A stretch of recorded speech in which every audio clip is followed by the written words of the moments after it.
Loué soit Jésus-Christ. Loué soit Jésus-Christ. Troisième dimanche de Carême, premier scrutin pour les catéchumènes. Vous aurez pu constater que ce n'est pas les lectures du troisième dimanche de Carême, année B, que nous avions prises.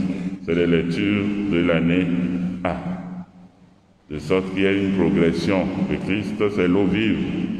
Le Christ, c'est la lumière qui éclaire tout homme. Il vient dans ce monde. Le dimanche prochain, on verra. Et puis le Christ, c'est la vie. C'est lui qui communique la vie éternelle. Avec la résurrection de Lazare.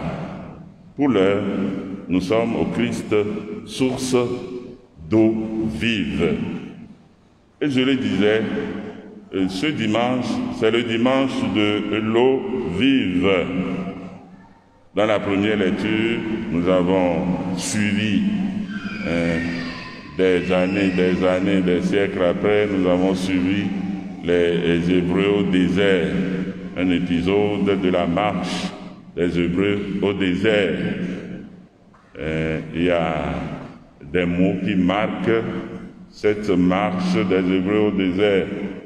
Le désert, la soif, le rocher, l'eau vive. Par-delà tous ces signes, il y a le signe de l'eau. Et sous le signe, bien sous le sacrement de l'eau, transparaît le Seigneur lui-même, qui est la source d'eau vive. Transparaît déjà le Seigneur lui-même, Dieu, et par après, son Fils qui nous a envoyés comme source d'eau vive. C'est dans la première lecture. Je vais aussi vous faire parcourir l'Évangile en soulignant l'un ou l'autre point seulement. Entre autres, la fatigue de Jésus. Entre autres encore, la soif de Jésus. Et pourquoi pas la soif de la Samaritaine. Je reviens au premier point, la fatigue de Jésus. Il y a bien des années, quand nous étions au séminaire, nous avions toutes les vacances, nous avions toujours des camps de vacances. Et une fois, nous avions eu les camps de vacances à Kati. Vous arrivez à Agou, et puis vous prolongez sur Kati. Si vous contournez bien, vous arriverez à Noatien après. Eh bien, nous étions à Kati. Et le très révérend Père Gérard me a dit, et paix à son âme, nous avait demandé de faire une promenade sur le pic d'Agou. Nous étions des jeunes et nous avions marché, escaladé, jusqu'à arriver au sommet du pic. Le jour-là, quand nous étions arrivés au sommet, c'était sauve qui peut, quoi. On était bien fatigués. C'était sauve qui peut, qui pourrait trouver de l'ombre sous un arbre, qui pourrait trouver un rocher sur qui s'appuyer. Chaque fois que je lis le récit inoubliable de la Samaritaine, je revois notre scène et je me dis que le Seigneur Jésus a eu cette fatigue que nous avions eue. Le Seigneur, à Siccar, vous venez du bas-fond et vous montez jusqu'au Massif central. Ce n'est pas facile du tout. C'est ce que nous avions enduré. Et le jour là où nous étions arrivés au sommet du pic,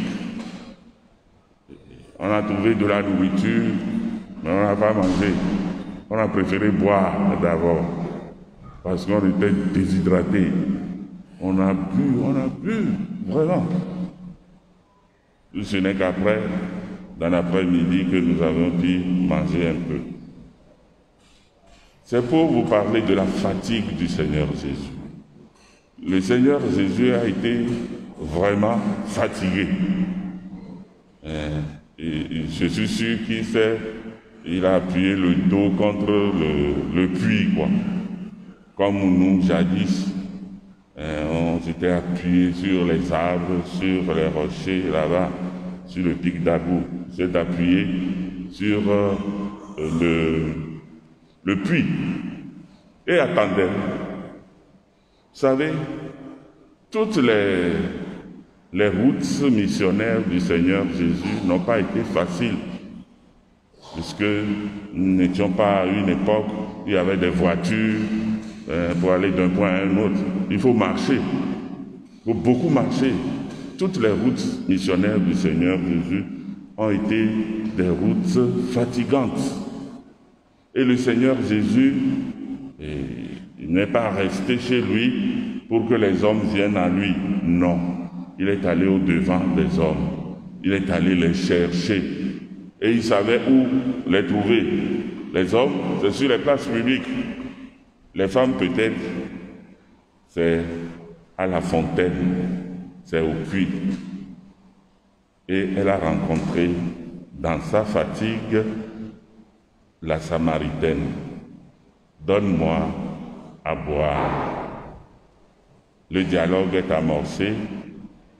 Et finalement, c'est la femme qui a demandé au Seigneur de l'eau vive.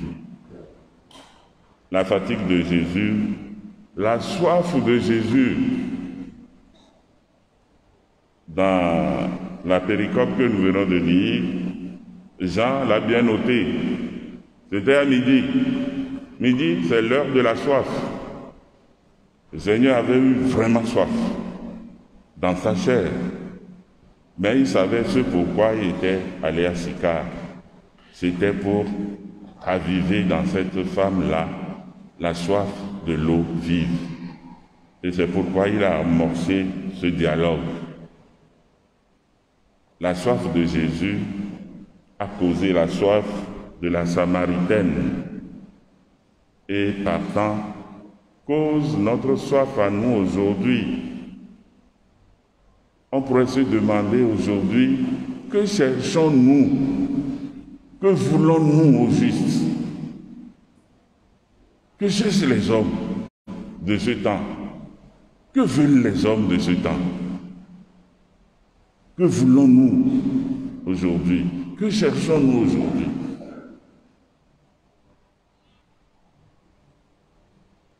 Nous mangeons à tous les râteliers. Dès qu'on dit il y a quelque chose ici, miraculeux, tout le monde s'en va là-bas. Dès qu'on dit il y a quelqu'un qui s'appelle apôtre ici et qui peut vous prédire, il va venir, on s'en va là-bas. Dès qu'on dit il y a quelqu'un qui tu veux avoir ton visa, va là-bas, il va prier pour toi, on s'en va là-bas. Que cherchons-nous? Que voulons-nous?